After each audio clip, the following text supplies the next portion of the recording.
Oke, halo semuanya, kembali lagi di Farida Hanif ya. Kali ini kita mau bahas Honda HR-V ya. Tahun 2022, tepatnya di bulan April, jadi bisa dibilang ini adalah Honda HR-V generasi ketiga pertama di Indonesia yang dikirim ke konsumen.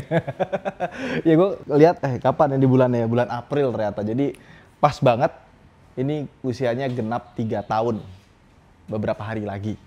Dan ini mobil sekarang kilometer sudah 62.000. Nah, pertanyaannya, apakah mobil ini awet dan apa saja yang udah diganti di mobil ini sampai akhirnya mobil ini sekarang posisinya lagi dijual. Nggak tahu ya kalau misalkan video ini tayang masih ada apa enggak ya di bawah kontaknya. Kalau misalkan udah sold, gua taruh di pin komen. Dan ini mobil kebetulan dipakainya rame-rame ya. Sempat dipakai orang tua gua beberapa lama, sama habis itu direntalin sampai setahun lebih ya.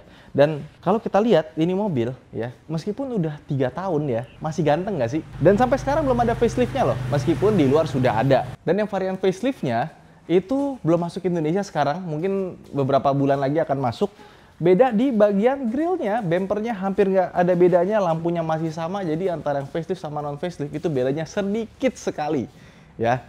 Dan ini mobil kemarin gue bilang nanti kalau beli mobil ini dapat free alternate care detailing, karena ini posisinya belum detailing. Jadi warnanya tuh sebenarnya putihnya tuh bagus, cuma udah rada menguning ya, bisa kelihatan. Terutama di bagian sini nih udah kelihatan ada kusem-kusemnya. Nanti masuk alternate care udah bersih lagi luar sama dalam ya. Desainnya masih ganteng. Gua suka banget sama HR-V yang generasi ini dibandingkan dengan generasi sebelumnya ya.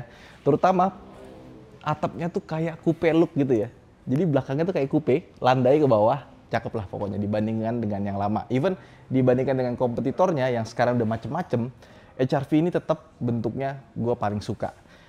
Velgnya 18 inci, gede ya. Dan karena kaki-kakinya itu kurang lebih mirip kayak basisnya Honda City Hatchback ya, dikasih velg 18, otomatis kaki-kakinya gampang gemelodak. Dan ini sudah gemelodak, rack steer sudah ganti, kaki-kaki itu udah hampir semuanya diganti yang bagian depannya, kecuali drive shaftnya.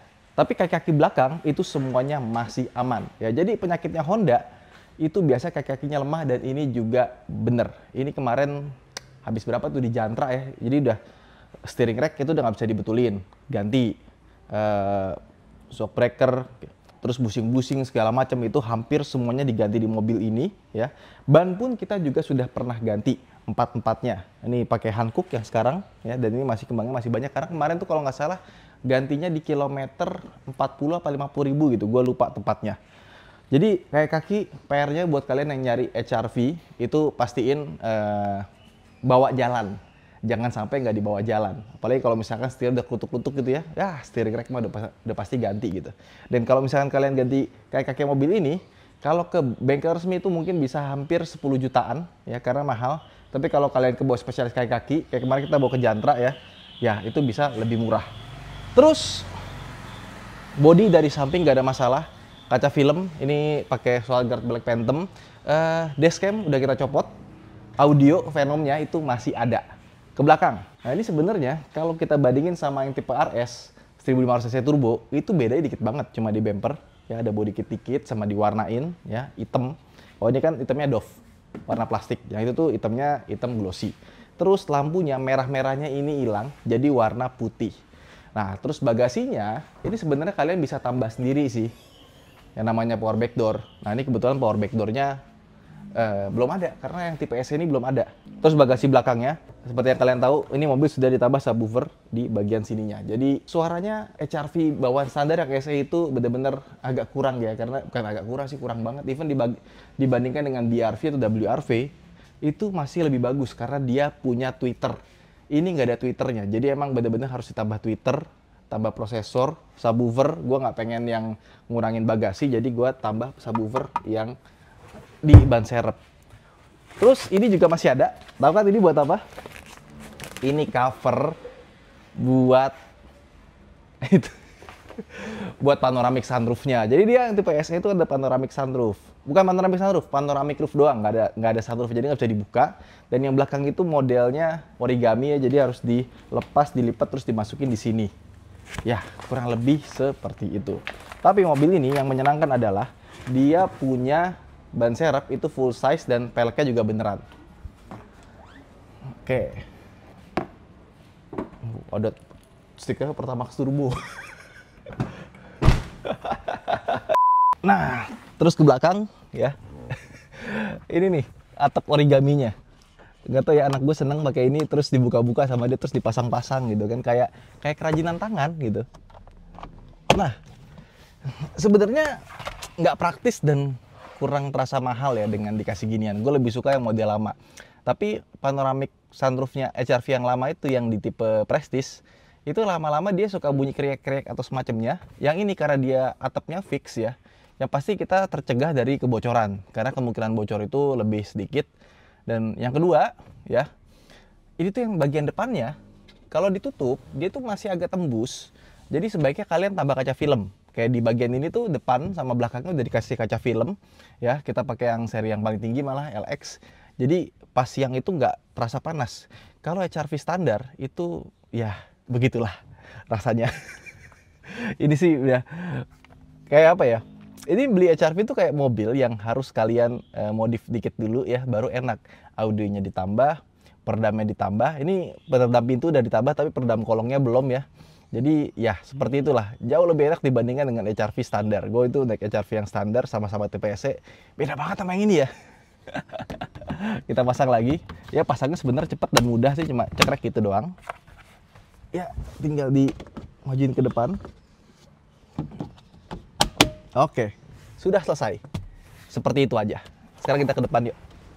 Nah, sekarang kita masuk ke dalam interiornya. Sebenarnya ya, ini mobil 3 tahun sih sebenarnya masih awet-awet aja ya. Belakang, depan itu nggak ada bunyi-bunyi aneh, karena yang kaki-kaki semua tuh udah dibetulin ya. AC masih dingin, nggak ada masalah. Service recordnya juga di Honda kita kan. Nah, terus kita nyalain ya. Di sini. Mesin juga masih halus, irit, nggak ada problem ya. Ini yang gue bilang tadi, Twitternya dari Venom, dia emang ditaruhnya di sini ya. Sebenarnya bisa di pilar, cuma kalau di pilar dia agak ngerusak ya, enakan dari sini nih. Nah, interiornya sendiri sebenarnya awet-awet aja ya. Kalau misalkan kita lihat kulitnya, memang di sini kulitnya kulit sintetis gitu ya, tapi rasanya bagus.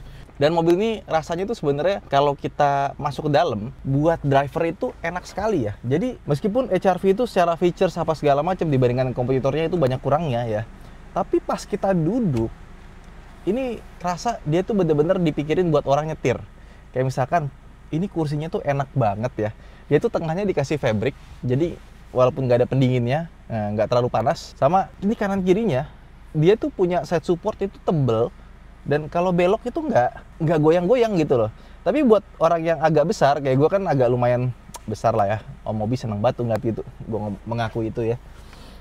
Nggak terasa menyakitkan gitu kanan kirinya tuh. Jadi duduk tuh pas ya, setirnya pas, pedal-pedalnya pas, tombol-tombol di sini juga gampang buat diraih, ditekan gitu ya. Rasanya tuh pas, dan dia tuh punya kaca depan lebih kecil. Tapi gue suka banget pilarnya. Pilar tuh ditarik ke sini, dia tebel tapi pas gitu, dan spionnya seperti yang gue bilang, gue seneng sama spion-spion Honda tuh yang dimundurin ke bawah, dimundurin ke belakang, ke bawah lagi. Jadi tiangnya itu nggak ditaruh di pilar tapi di bodi, jadi bagian sininya itu bisa ngelihat dengan baik gitu, pas ya. Tapi memang kalau ngomongin entertainment, head unitnya itu layarnya tuh nggak jernih ya. Dia kayak touchscreen tuh kayak masih ini loh, kayak yang masih ada gelnya gitu loh, kayak masih resistif ya, kayak masih gitu. Dan pas kita pakai pun gue ngerasa kalau malam masih agak terlalu terang ya. Sama Honda Lane Watch sama kamera mundurnya itu nggak bagus, terutama di malam hari itu banyak noise-nya, tapi bisa bekerja dengan baik sih. Jadi kalau kita di jalan ngeliat spion kiri bisa lihat dari sini aja sebenarnya, cuma ya kualitasnya nggak sebagus Hyundai. Tetaplah kalau kamera-kameraan Hyundai itu paling top sih kayaknya ya, udah sekelas sama BMW sama Mercedes. Nah, speedometernya pun juga sederhana sekali, nggak ada yang aneh-aneh, begitu-begitu aja. Dan untuk yang tipe RS, dia sebelah kirinya udah digital. Ya, jadi RS itu sebenarnya bedanya nggak banyak ya, cuma speedometer, head unit masih sama, ya dalam masih sama, cuma ya itu pas duduk tuh terasanya mahal. Asal jangan dipegang-pegang nih, bagian sini plastik, sini ada mending ya, ada kayak lapisan yang soft touch, tapi sisanya semua full plastik keras. Nah, sekarang kita jalan aja yuk. Oke, nah sekarang kita nyetir Honda HR-V. Sebenarnya mobil ini tuh dibawa nyetir tuh menyenangkan ya. Pertama suspensinya, menurut gue relatif nyaman. Jadi dia itu emang masih ada kerasnya ya, tapi dibandingkan dengan HR-V yang lama, ini tuh rasa suspensi itu lebih mahal gitu. Terutama pas kita belok gitu ya, bawa jalannya belok-belok gitu, enak mobilnya. Di rem juga nggak terlalu turun depannya, tapi di gas, nah ini dia jadi problem. Mesin 1500 cc-nya itu masih mesin yang sama ya, 120 PS tapi pakai VTEC, jadi 120 PS itu cuma pas di putaran tinggi doang, dia campnya naik kan. Di bawahnya, ya bayangin mesin yang 1500 cc itu dikasih velg 18 inci. Profil badan juga tebel, dan sekarang ini dimensinya juga melar alias jadi lebih besar. Jadi berasa lah ya, 0 ke 100 nya 14 detikan. Dan waktu gua ganti pelek jadi yang lebih enteng pakai flow forming, ya itu baru berasa. Jadi memang sebegitu pengaruhnya ukuran ban sama peleknya juga berat ya kan. Jadi kalau misalkan kalian pengen mobil ini enak, nah mungkin harus pakai yang Honda HR-V yang tipe di bawah, bukan yang SE, bukan yang 18 inci, yang 17 atau mungkin kejadian jadi 16 kalian. Tapi ya jadinya tongkrongannya kurang asik.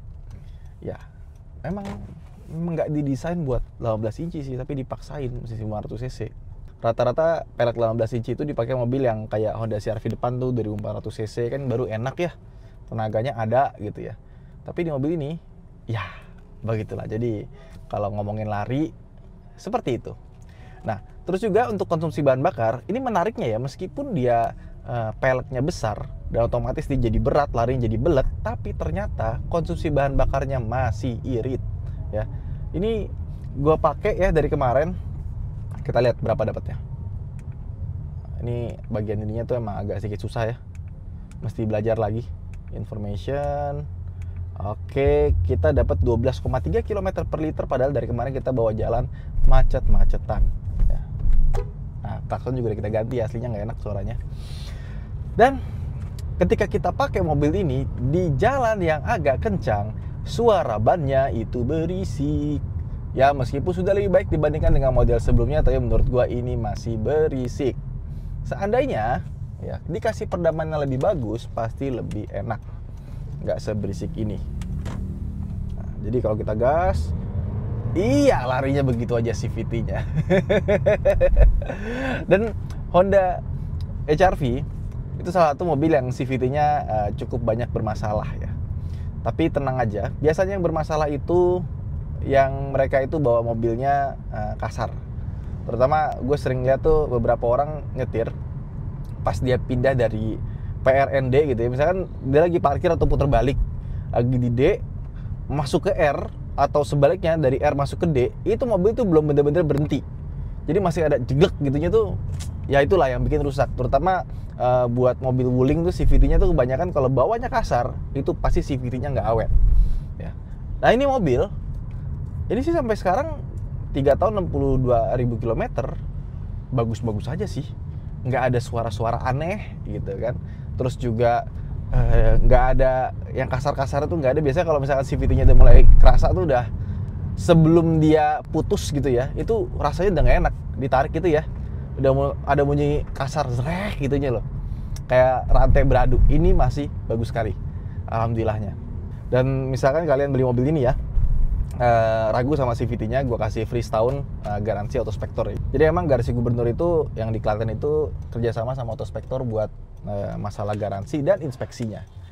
Makanya kalau ngelihat mobil itu, gue selalu bilang kalau misalkan nggak yakin, bawa aja inspektor kepercayaan Anda, tukang inspeksi mobil, bawa aja. Jadi kalau misalkan daripada tanya-tanya curiga-curigaan, udah bawa aja, aman insya Allah, nggak ada yang ditutup-tutupin ya. Nah, ini suspensinya, buat gue suspensinya oke banget ya dibandingkan dengan yang lama, even dibanding X-Force atau kereta gitu ya.